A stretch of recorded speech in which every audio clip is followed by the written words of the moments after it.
एक ऐसी किताब जो अगर पूरी पढ़ ली तो मौत तय है, और अगर आधी छोड़ दी तो पागलपन।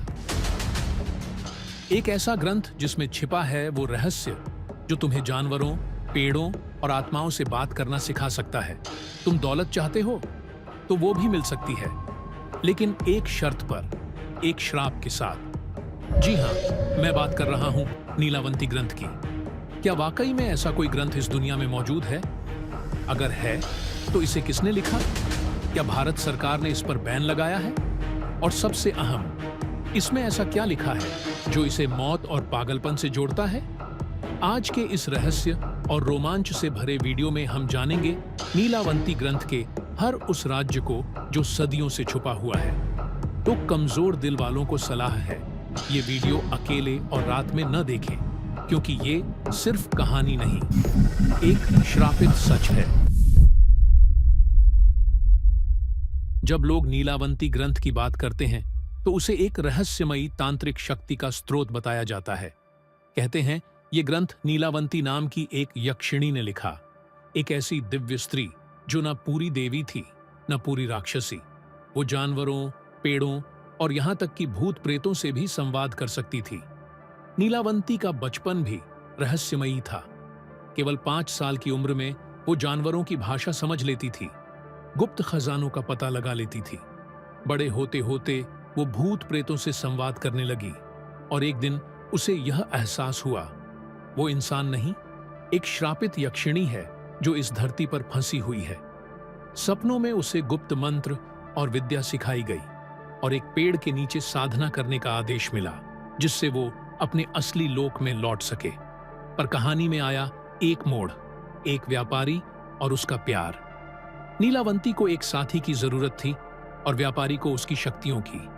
शादी हुई, समझौते हुए, लेकिन हर रात नीलावंती अपनी साधना करती और व्यापारी के कहने पर अपनी विद्या एक ग्रंथ में लिखती गई। धीरे धीरे उसे जानवरों की बलि भी देनी पड़ी।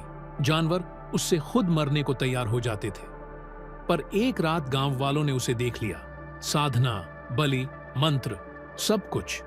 भीड़ आई मशालें लेकर, लेकिन रास्ते में आया वो व्यापारी, और वो बदल गया एक भयानक पिशाच में।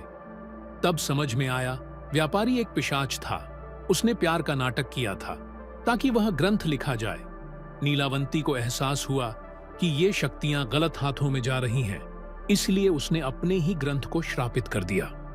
उसने कहा, जो इस ग्रंथ को लालच या अधूरी नियत से पढ़ेगा उसकी मौत या पागलपन निश्चित है। जो बिना आत्मशुद्धि के इसे खोलेगा वह मेरी चेतना को जगा देगा और मैं उसे परखूंगी। उस दिन के बाद से नीलावंती ग्रंथ बन गया एक श्रापित ग्रंथ। कुछ कहते हैं आज भी नीलावंती की चेतना उस ग्रंथ में बसती है, लेकिन ये बात कितनी सच्ची है इसका कोई ऐतिहासिक प्रमाण नहीं है। तो सवाल उठता है, क्या यह सब सिर्फ एक कहानी है या इसके पीछे कोई सच्चाई है?